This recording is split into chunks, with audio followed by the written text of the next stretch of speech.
Presiden Joko Widodo pada Senin sore meresmikan jembatan terpanjang di kawasan Indonesia Timur, yakni Jembatan Merah Putih di Ambon, Maluku. Presiden pun mengharapkan dibangunnya jembatan ini bisa memberikan dampak positif dengan mempercepat waktu tempuh dari kota Ambon ke Bandara Patimura Ambon dan Kabupaten Maluku Tengah. Setibanya di kota Ambon, Presiden Joko Widodo Senin sore langsung mengunjungi Jembatan Merah Putih. Dalam peresmian ini, Presiden Joko Widodo didampingi Menteri Pekerjaan Umum dan Perumahan Rakyat, sejumlah anggota DPR, pejabat Kementerian Pekerjaan Umum, dan Gubernur Maluku Said Assegaf. Dalam kunjungan kali ini, Presiden Joko Widodo meresmikan salah satu jembatan terpanjang di kawasan di Indonesia Timur, yakni Jembatan Merah Putih. Jembatan ini merupakan jembatan yang menghubungkan Desa Galala, Kecamatan Sirimau, dengan Desa Poka, Kecamatan Teluk Ambon Dalam. Presiden menyatakan, jembatan dengan panjang 1.140 meter ini dapat memberi dampak positif dengan mempercepat waktu tempuh dari kota Ambon ke Bandara Patimura Ambon, serta Kabupaten Maluku Tengah. Rencananya, Presiden meresmikan pelabuhan yang ada di wilayah Indonesia Timur seperti Pelabuhan Tobelo, Pelabuhan Galela, Pelabuhan Tutuk Kembong, Pelabuhan Wonreli, serta Pelabuhan Teor. Ya, tadi kan semuanya sudah saya sampaikan bahwa yang namanya infrastruktur itu dalam bentuk apapun itu harus dan wajib. Baik dalam bentuk jalur kereta api, jalan tol, pelabuhan, kemudian airport, semuanya. Jembatan seperti semuanya harus, karena ini akan menaikkan produktivitas, akan memperkuat kompetitiveness kita, daya saing kita. Sehingga ini setelah dari sini kita akan meresmikan pelabuhan-pelabuhan yang ada di timur. Ada berapa? 35.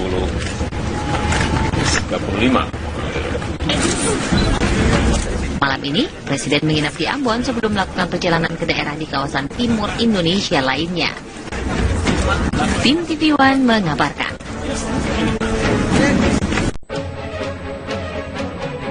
Anda kembali di Prime Time News, pemirsa. Kabar pemecatan kader PKS Fahri Hamzah kembali mencuat. Sebuah surat dari Majelis Tahkim Partai Keadilan Sejahtera terkait putusan pemecatan Wakil Ketua DPR ini beredar luas melalui media sosial. Surat dengan logo PKS tertanggal 11 Maret 2016 ini mencantumkan putusan bahwa Fahri Hamzah dipecat dari semua jenjang keanggotaan PKS. Disebutkan putusan ini dibuat berdasarkan rekomendasi Badan Penegak Disiplin atau BPDO dan diputus dalam rapat Majelis Tahkim Partai Keadilan Sejahtera. Terkait surat ini, Presiden PKS Sohibul Iman membenarkan bahwa Majelis Tahkim DPP PKS telah mengeluarkan surat pemecatan kepada Fahri. Namun pihaknya mengaku belum mempublikasikan putusan tersebut. Sebelumnya Fahri Hamzah dilaporkan ke BPDO PKS terkait dugaan pelanggaran etik. Fahri dianggap membela mati-matian Setia Novanto dalam kasus Papa Minta Saham hingga memicu kegaduhan di internal PKS. Saya telepon sebentar lagi ya, karena ini di depan saya. Ya, saya telepon sebentar lagi. Berdasarkan kabar pemecatan kader PKS, Fahri Hamzah kembali mencuat. Sebuah surat dari Majelis Tahkim Partai Keadilan Sejahtera terkait putusan pemecatan Wakil Ketua DPR ini beredar luas melalui media sosial. Sepucuk surat dengan logo PKS tertanggal 11 Maret 2016 ini mencantumkan putusan bahwa Fahri Hamzah dipecat dari semua jenjang keanggotaan PKS. Disebutkan putusan ini dibuat berdasarkan rekomendasi Badan Penegak Disiplin atau BPDO dan diputus dalam rapat Majelis Tahkim Partai Keadilan Sejahtera. Terkait surat ini, Presiden PKS Sohibul Iman membenarkan bahwa Majelis Tahkim DPP PKS telah mengeluarkan surat pemecatan kepada Fahri. Namun pihaknya mengaku belum mempublikasikan putusan ini. Sebelumnya Fahri Hamzah dilaporkan ke BPDO PKS terkait dugaan pelanggaran etik. Fahri dianggap membela mati-matian Setia Novanto dalam kasus Papa Minta Saham hingga memicu kegaduhan di internal PKS.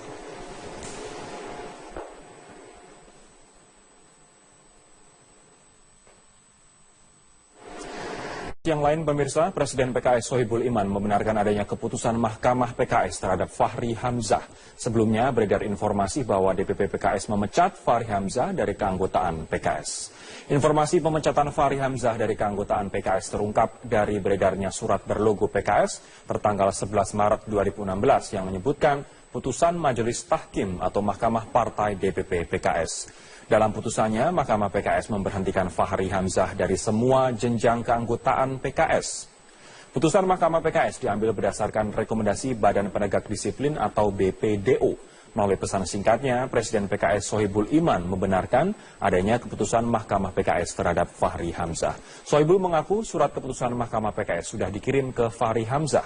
Namun Sohibul menolak mengungkap detail isi keputusan karena menunggu kepastian surat keputusan Mahkamah PKS sudah diterima Fahri Hamzah. Sebelumnya Fahri Hamzah dilaporkan ke BPDO PKS terkait dugaan pelanggaran etik. Fahri dianggap membela Setia Novanto dalam kasus Papa minta saham hingga memicu kegaduhan di internal PKS.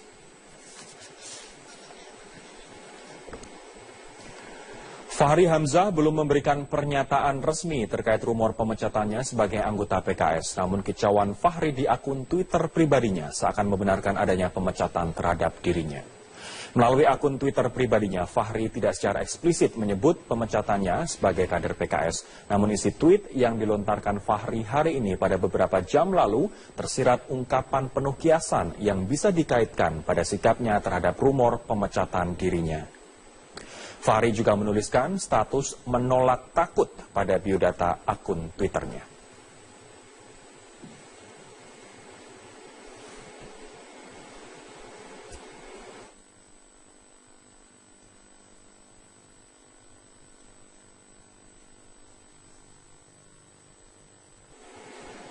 Tetaplah bersama kami, Ton News akan berlanjut usai jeda berikut ini dengan ini. Pemirsa, sejak awal proyek reklamasi Teluk Jakarta telah menuai protes dari berbagai pihak. Proyek tersebut dianggap mengancam lingkungan sekitarnya dan berpotensi memperparah banjir Jakarta. Dari segi regulasi, proyek reklamasi juga disebut-sebut menyalahi peraturan tentang Undang-Undang Lingkungan Hidup dan Pengelolaan Wilayah Pesisir. Namun, bagaimana bisa proyek ini terus bergulir di tengah banyaknya penolakan? Lalu siapa lagi nama yang akan terseret dalam raperda reklamasi yang berujung korupsi ini? Kami akan membahasnya dalam dialog Prime Time News kali ini. Bersama saya, Rory Asyari.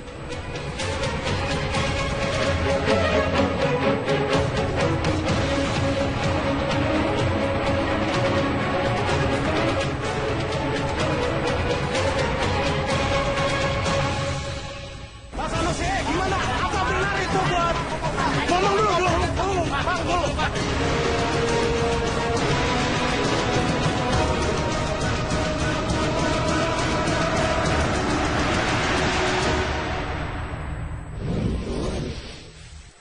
Komisi Pemberantasan Korupsi menetapkan status cegah untuk Sugianto Kusuma atau Aguan Sugianto, bos perusahaan properti ternama Agung Sedayu Group. Aguan dicegah ke luar negeri terkait kasus suap yang melibatkan anggota DPRD DKI Jakarta M. Sanusi Kamis 31 Maret lalu. Pencegahan ini dilakukan setelah KPK berkoordinasi dengan Ditjen Imigrasi Kemenkumham. Menurut informasi yang kami himpun, pengusaha tersebut dicegah per tanggal 1 April 2016 hingga 6 bulan ke depan. Sebelumnya, KPK telah resmi menahan Presiden Direktur PT Agung Podomoro Land beserta anak buahnya karena diduga menyuap untuk memuluskan rancangan peraturan daerah tentang reklamasi wilayah pantai Jakarta.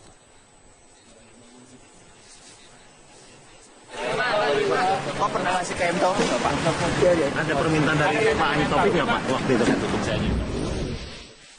Pemirsa, terungkapnya kasus suap yang melibatkan Ketua Komisi D DPRD DKI Jakarta M. Sanusi membuka adanya permainan dalam pembahasan dua raperda yang memiliki keterkaitan dengan proyek reklamasi pembuatan 17 pulau buatan di pantai utara Jakarta.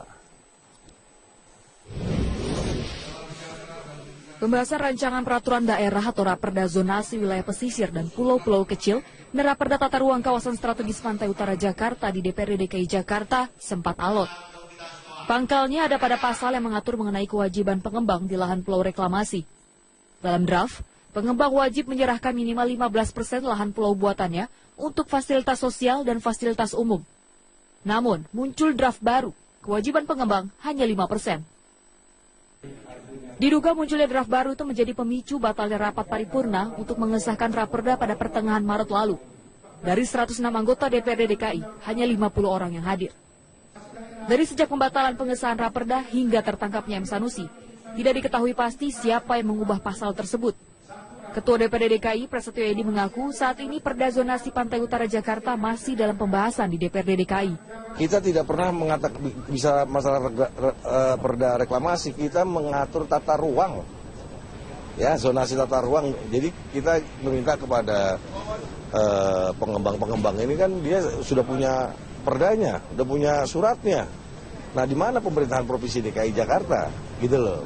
Nah, kita buatlah perda tata ruang untuk mengatur di mana kampung nelayan, di mana tempat tinggal nelayan, di mana pemerintahan ada lurah, camat, bupati atau koramil, polsek, itu kan harus diatur. Gubernur DKI Jakarta Basuki Cahayapurnama atau Ahok menegaskan Pemprov DKI yang berjuang mempertahankan kewajiban pengembang proyek reklamasi agar tetap pada angka 15%. Revisi perda ini adalah kewajiban 15%. Nah, kelihatannya mungkin, saya nggak tahu ini, meskipun penyidik, memang ada beberapa kali ngomong dengan laporan dari Pak Sekda dan Bu Tuti maupun Deputi, waktu ketemu Balegda mereka bilang bisa nggak 15%-nya dihilangkan, dianggap 5% dari tanah. Saya bilang nggak bisa, saya kasih disposisi, saya ancam Bapeda, Sekda, coba tanya sama mereka, saya ancam siapapun yang turunkan 15%, saya masalahkan. KPK memastikan uang yang diberikan kepada Sanusi merupakan suap dalam pembahasan kedua raperda yang memiliki keterkaitan dengan proyek reklamasi pembuatan 17 pulau buatan di pantai utara Jakarta. Dalam kasus ini terlihat bagaimana pengusaha mencoba mempengaruhi pemerintah daerah dan pembuat undang-undang tanpa menghiraukan kepentingan rakyat yang lebih besar, terutama yang berkaitan dengan lingkungan. Karena dari data yang kami dapatkan kelihatannya amdalnya belum diselesaikan dengan baik. KPK membuka peluang ada anggota DPRD lain yang ikut terlibat dalam kasus ini selain M. Sanusi. Untuk mengungkap kasus ini, KPK telah menggeledah sejumlah ruangan di 3 lantai DPRD DKI Jakarta. Salah satu ruangan yang digeledah adalah milik Wakil Ketua DPRD DKI Jakarta, M. Taufik, yang juga kakak kandung M. Sanusi. Tim Liputan, Metro TV. Proyek reklamasi wilayah pesisir Jakarta kembali mencuat pasca terungkapnya kasus suap yang menyeret Ketua Komisi D DPRD DKI Muhammad Sanusi dan pengusaha properti. Pimpinan KPK menyebut kasus suap ini merupakan grand corruption karena melibatkan proyek besar dan tidak menutup kemungkinan ada anggota DPRD lain yang ikut terlibat. Komisi Pemberantasan Korupsi kini telah menahan 3 orang terkait kasus dugaan suap Raperda DKI tentang rencana tata ruang kawasan strategis Pantai Jakarta Utara. Penahanan ini bermula dari operasi tangkap tangan KPK yang berhasil mengagalkan upaya suap yang diduga dilakukan oleh perusahaan properti ternama kepada Ketua Komisi D DPRD DKI Muhammad Sanusi. Selain Sanusi, KPK juga menahan sekretaris dan presiden direktur sebuah perusahaan properti ternama. KPK menyebut kasus ini sebagai grand corruption karena melibatkan proyek besar, korporasi besar, dan pengambil kebijakan dalam hal ini DPRD DKI Jakarta.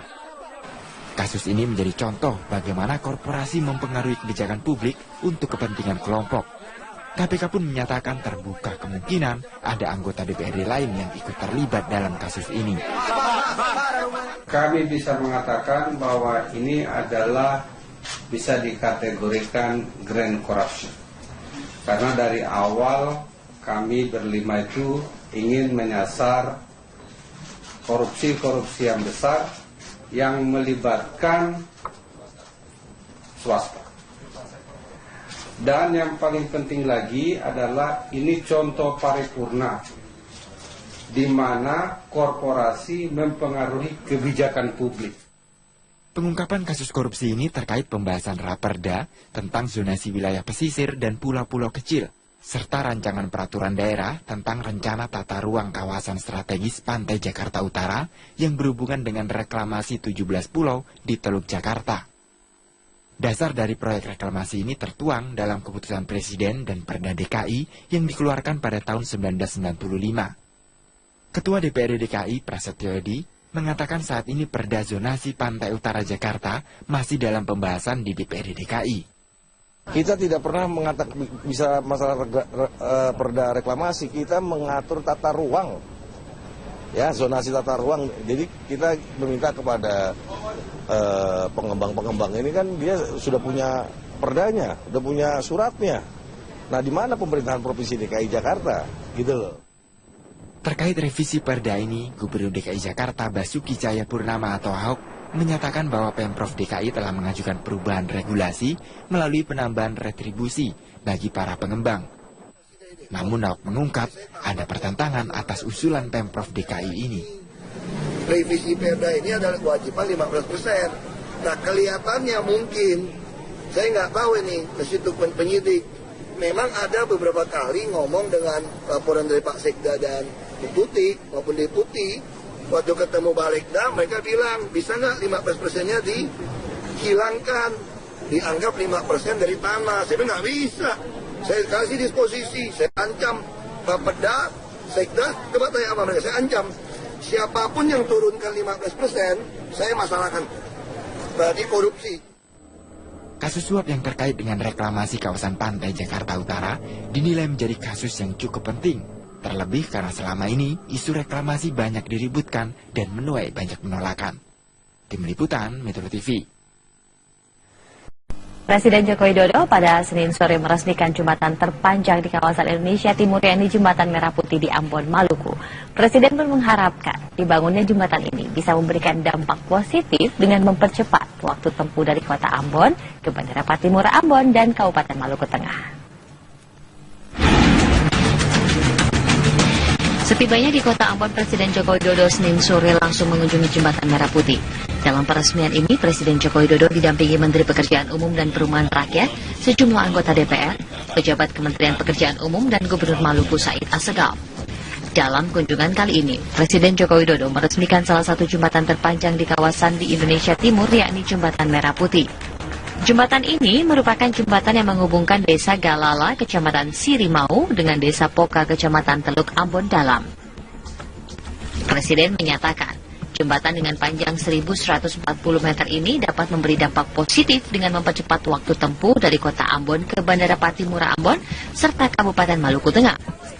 Rencananya, Presiden meresmikan pelabuhan yang ada di wilayah Indonesia Timur seperti Pelabuhan Tobelo, Pelabuhan Galela, Pelabuhan Tutuk Kembong, Pelabuhan Wonreli, serta Pelabuhan Teon. Ya, tadi kan semuanya sudah saya sampaikan bahwa yang namanya infrastruktur itu dalam bentuk apapun itu harus dan wajib. Baik dalam bentuk jalur kereta api, jalan tol, pelabuhan, kemudian airport, semuanya.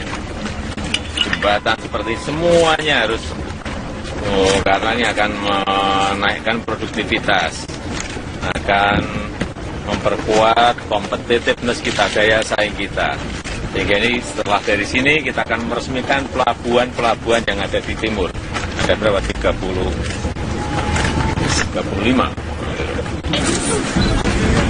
Malam ini, Presiden menginap di Ambon sebelum melakukan perjalanan ke daerah di kawasan timur Indonesia lainnya. Tim TV One mengabarkan.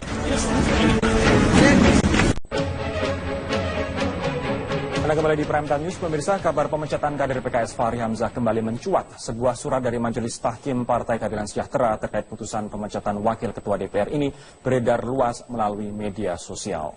Surat dengan logo PKS tertanggal 11 Maret 2016 ini mencantumkan putusan bahwa Fahri Hamzah dipecat dari semua jenjang keanggotaan PKS. Disebutkan putusan ini dibuat berdasarkan rekomendasi Badan Penegak Disiplin atau BPDO dan ke BPDO PKS terkait dugaan pelanggaran etik. Fahri dianggap membela Setia Novanto dalam kasus Papa minta saham hingga memicu kegaduhan di internal PKS.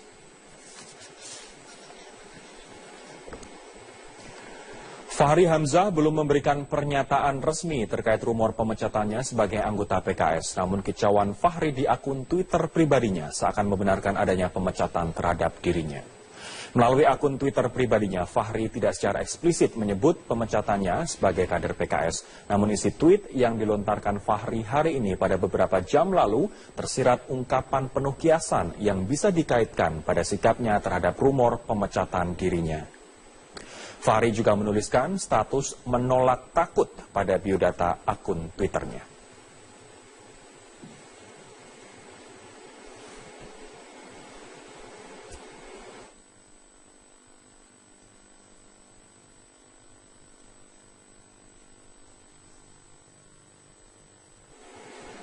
Tetaplah bersama kami, Top News akan berlanjut usai jeda berikut ini dengan ini. Pemirsa, sejak awal proyek reklamasi Teluk Jakarta telah menuai protes dari berbagai pihak. Proyek tersebut dianggap mengancam lingkungan sekitarnya dan berpotensi memperparah banjir Jakarta. Dari segi regulasi, proyek reklamasi juga disebut-sebut menyalahi peraturan tentang Undang-Undang Lingkungan Hidup dan Pengelolaan Wilayah Pesisir. Namun, bagaimana bisa proyek ini terus bergulir di tengah banyaknya penolakan? Lalu siapa lagi nama yang akan terseret dalam raperda reklamasi yang berujung korupsi ini? Kami akan membahasnya dalam dialog Prime Time News kali ini. Bersama saya, Rory Asyar.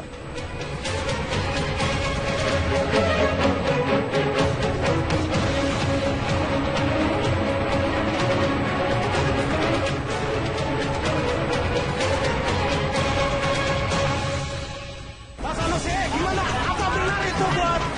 Ngomong dulu. Pak, dulu, Pak.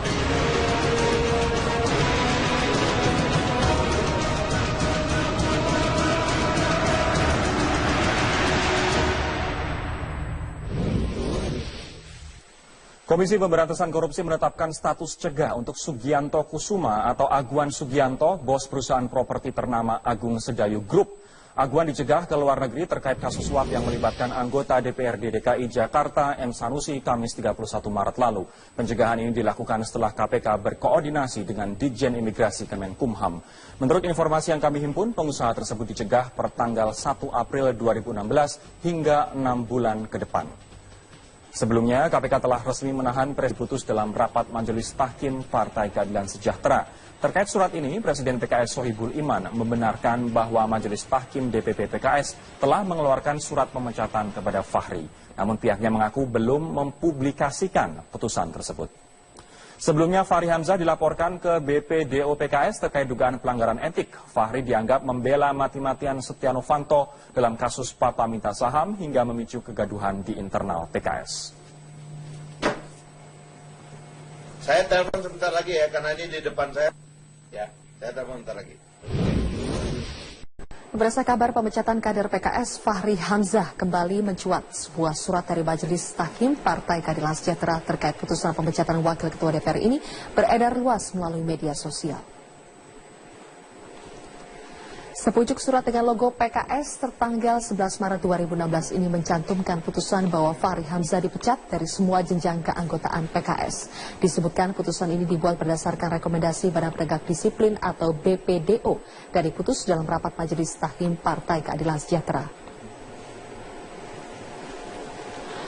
Terkait surat ini, Presiden PKS Sohibul Iman membenarkan bahwa Majelis Tahkim DPP PKS telah mengeluarkan surat pemecatan kepada Fahri. Namun pihaknya mengaku belum mempublikasikan putusan ini. Sebelumnya Fahri Hamzah dilaporkan ke BPDO PKS terkait dugaan pelanggaran etik. Fahri dianggap membela mati-matian Setia Novanto dalam kasus Papa minta saham hingga memicu kegaduhan di internal PKS.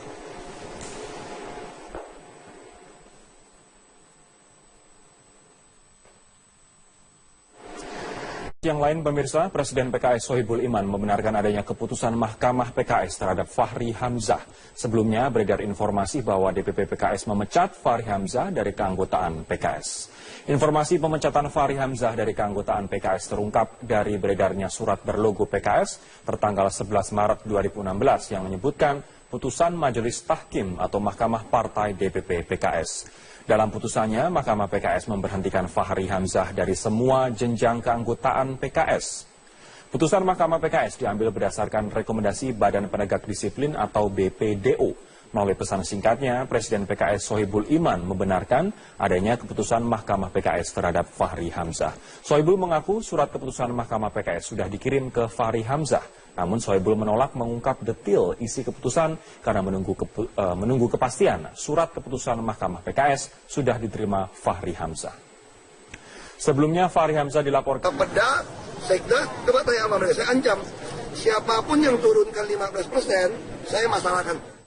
KPK memastikan uang yang diberikan kepada Sanusi merupakan suap dalam pembahasan kedua raperda yang memiliki keterkaitan dengan proyek reklamasi pembuatan 17 pulau buatan di pantai utara Jakarta.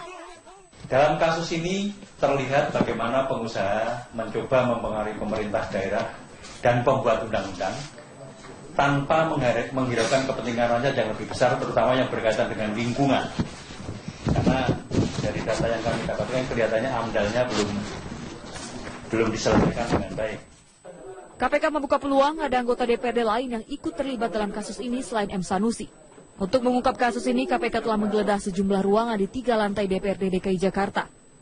Salah satu ruangan yang digeledah adalah milik Wakil Ketua DPRD DKI Jakarta, M. Taufik, yang juga kakak kandung M. Sanusi. Tim Liputan, Metro TV. Proyek reklamasi wilayah pesisir Jakarta kembali mencuat pasca terungkapnya kasus suap yang menyeret Ketua Komisi D DPRD DKI Muhammad Sanusi dan pengusaha properti. Pimpinan KPK menyebut kasus suap ini merupakan grand corruption karena melibatkan proyek besar dan tidak menutup kemungkinan ada anggota DPRD lain yang ikut terlibat. Komisi Pemberantasan Korupsi kini telah menahan 3 orang terkait kasus dugaan suap Raperda DKI tentang rencana tata ruang kawasan strategis Pantai Jakarta Utara. Penahanan ini bermula dari operasi tangkap tangan KPK yang berhasil mengagalkan upaya suap yang diduga dilakukan oleh perusahaan properti ternama kepada Ketua Komisi D DPRD DKI Muhammad Sanusi.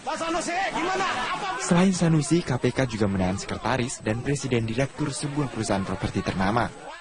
KPK menyebut kasus ini sebagai grand corruption karena melibatkan proyek besar, korporasi besar, dan pengambil kebijakan dalam hal ini DPRD DKI Jakarta. Kasus ini menjadi contoh bagaimana korporasi mempengaruhi kebijakan publik untuk kepentingan kelompok. KPK pun menyatakan terbuka kemungkinan ada anggota DPRD lain yang ikut terlibat dalam kasus ini. Kami bisa mengatakan bahwa ini adalah bisa dikategorikan grand corruption. Karena dari awal kami berlima itu ingin menyasar korupsi-korupsi yang besar yang melibatkan swasta. Dan yang paling penting lagi adalah ini contoh paripurna di mana korporasi Direktur PT Agung Podomoro Land beserta anak buahnya karena diduga menyuap untuk memuluskan rancangan peraturan daerah tentang reklamasi wilayah pantai Jakarta.